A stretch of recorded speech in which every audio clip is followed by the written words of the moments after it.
आज के इस वीडियो में मैं आपको ये बताने वाली हूँ कि मुंह के अंदर या फिर पूरे बॉडी में कहीं पे भी ऐसी एक जगह होती है जहाँ पे अगर आप उसको टच करते हैं तो आपको ऐसा फील होगा जैसे कि बाकी जो ऊतक है, बाकी जो टिश्यू है, उसकी अपेक्षा वहाँ का जो ऊतक है वो थोड़ा मोटा सा है, थोड़ा खुरदुरापन उस पर है।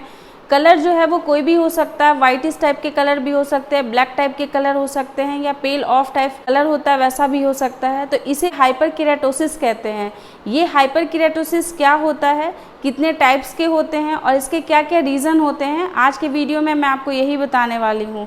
वीडियो काफ़ी ज़्यादा इन्फॉर्मेटिव रहेगा, अंत तक ज़रूर देखिएगा, क्योंकि इसके रीज़न जब आप जानेंगे तो आपको समझ में आएगा कि बहुत सारी चीज़ें ऐसी होती हैं जो बिल्कुल भी डेंजरस नहीं होती है, बट आप उसको देख करके ऐसा फील करते हैं जैसे कि ये बहुत बड़ी कोई बीमारी हो गई है। वीडियो पूरा देखने के बाद भी अगर आपके मन में इससे रिलेटेड कोई भी क्वेश्चन हो, कोई डाउट हो, तो कमेंट जरूर कीजिएगा, बहुत जल्दी इसका आंसर करेंगे। हेलो दोस्तों, कैसे हैं आप सब? मैं आपकी डॉक्टर ज्योति पांडे।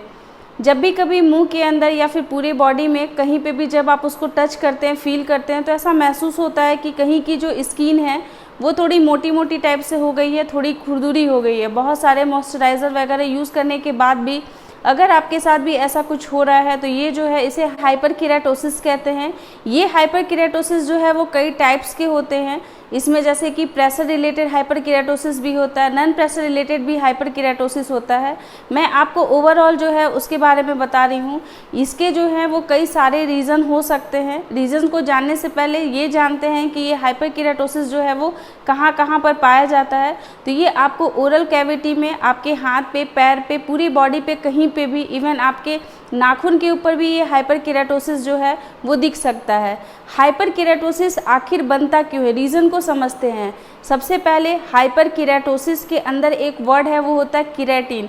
ये हमारे जो बाहर की स्किन होती है वहाँ पे प्रोड्यूस होने वाला एक ऐसा प्रोटीन होता है जो कि आपकी त्वचा होती है वो किस टाइप की होगी, उसकी क्वालिटी कैसी होगी, उस चीज़ को ये जो है वो डिनोट करता है। अगर आप में बहुत ज़्यादा जो है वो केराटिन जो है उसका प्रोडक्शन अगर होने लगेगा तो वहाँ पास की जो आपकी स्किन होगी, जो टिश्यू होगी, वो बहुत ज़्यादा मोटी हो जाती है और बाकी जगहों की टिश्यू जो है वो अलग टाइप की होती है। चेहरे पे पिंपल्स का आना, कहीं पे मस्से का बन जाना, या फिर बॉडी में कहीं पे भी खुरदुरापन का हो जाना, कोई भी ऑटो इम्यून डिजीज जैसे कि वाइट पैचेस का हो जाना, सोरियासिस का होना, ये सारी चीज़ें जो होती है वो एक तरह की हाइपरकेराटोसिस होती है।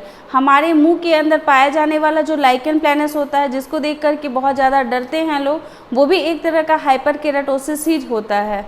तो हाइपरकेराटोसिस जो है उसके होने के ऐसे ओवरऑल बहुत सारे रीज़न होते हैं। हम लोग एक एक करके सबसे पहले रीज़न को समझते हैं। हाइपरकेराटोसिस होने के सबसे जो कॉमन रीज़न होता है वो आपका एलर्जी होता है। अगर आपको किसी एक चीज़ से एलर्जी है और वही चीज़ अगर आप बार बार यूज़ करते हैं, इवन अगर आप ऐसे कोई भी सोप का यूज़ करते हैं पूरी बॉडी के लिए, या फिर ऐसे कोई आप माउथ वॉशेज़ या टूथपेस्ट यूज़ करते हैं जो आपके मुंह में जो है वो एलर्जी कॉज करता है, तो ऐसी चीज़ों के बार बार इस्तेमाल करने की वजह से आपको हाइपरकेराटोसिस हो सकता है। ये लाइकेन प्लैनस के रूप में भी हो सकता है या फिर ल्यूकोप्लेकिया के रूप में भी हो सकता है।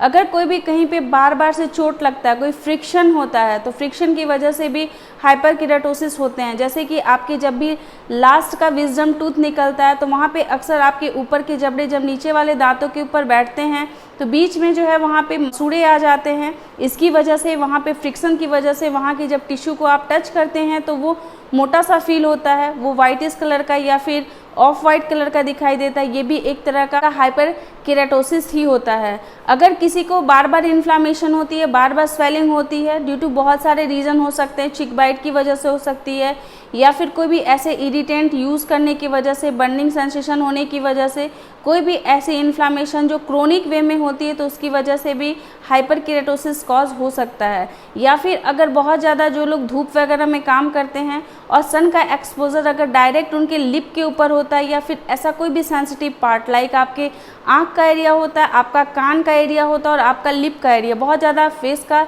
सेंसिटिव पार्ट माना जाता है, इस जगहों पे अगर सन एक्सपोजर होने लगता है तो उसकी वजह से भी हाइपर केराटोसिस बन सकते हैं। इसके अलावा बहुत सारे ऑटो इम्यून डिजीज़ होती हैं, उसकी वजह से भी हाइपर केराटोसिस होता है। जैसे कि लाइकेन प्लैनस भी एक तरह का ऑटो इम्यून डिजीज़ है, जिसमें कि इम्यूनिटी जो है वो खुद ही काम नहीं करती है। बहुत सारे लोगों में जेनेटिक रीज़न की वजह से भी हाइपर केराटोसिस होते हैं। जैसे कि जब वो जन्म लेता है बच्चा, उसी समय उसके जो बॉडी है, उसके बॉडी के ऊपर कई सारे टाइप के अलग अलग जो हैं वो स्किन की क्वालिटी दिखाई देती है। कहीं पे जो है खुरदुरा पर, कहीं स्किन मोटा, कहीं पतला, इस टाइप का दिखाई देता है। तो ये जेनेटिक रीजन की वजह से हो सकता है। और कुछ लोगों में बाहरी रीजन बहुत सारे हो सकते हैं। लाइक अगर कोई बहुत ज़्यादा टोबैको, स्मोकिंग, ये सारी चीज़ें इस्तेमाल करते हैं तो वहाँ की स्किन जो है वो बर्निंग होने की वजह से, या फिर तंबाकू जो है उसका इस्तेमाल करने की वजह से वहाँ पे वाइटिस मोटे से दाने जैसे जो है वो उभार जैसी संरचना, स्ट्रक्चर बन सकती है। ये भी एक तरह का हाइपर केराटोसिस होता है। कुछ लोगों में इन्फेक्शन की वजह से भी ऐसा होता है। ये इन्फेक्शन जो है ह्यूमन पैपिलोमा वायरस की वजह से हो सकता है। इसकी वजह से भी आपके जो ओरल कैविटी है, इवन आपकी पूरी बॉडी जो है उसमें हाइपर केराटोसिस कॉज हो सकता है। और एक होता है विटामिन ए डिफिशियंसी, इसकी वजह से भी केराटोसिस जो है वो कॉज होते हैं। इसके जो हैं एक और मेन कारण होता है, वो कारण होता है बहुत लंबे समय तक अगर कोई मेडिसिन यूज़ किया जाता है तो उसकी वजह से भी हाइपर केराटोसिस बनता है। अगर आप रीजन को अच्छे से समझ लेते हैं तो आधी प्रॉब्लम जो है वो वहीं पे ख़त्म हो जाती है, क्योंकि इसके बारे में पूरी नॉलेज ना हो, उसी चीज़ों को देख करके डर लगता है। तो अगर आप अच्छे से इस वीडियो को देखेंगे तो इसमें जितने सारे पिक्चर्स मैंने डाले हैं वो सारे हाइपर केराटोसिस के पिक्चर हैं।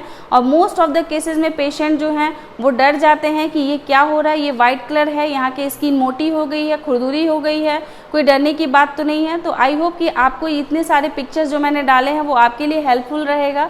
अगर ये वीडियो अच्छा लगेगा तो लाइक ज़रूर कीजिएगा और ऐसे लोगों के साथ शेयर ज़रूर कीजिएगा जिनके में इन सारे टाइप की प्रॉब्लम जो है वो होती रहती है। और हो सकता है कि आपके डेंटिस्ट जो हैं आपसे इतना खुल करके बात नहीं करते हैं, बट आपको मेडिसिन दे देते हैं, जिससे कि आपकी चिंता जो है वो और ज़्यादा बढ़ जाती है।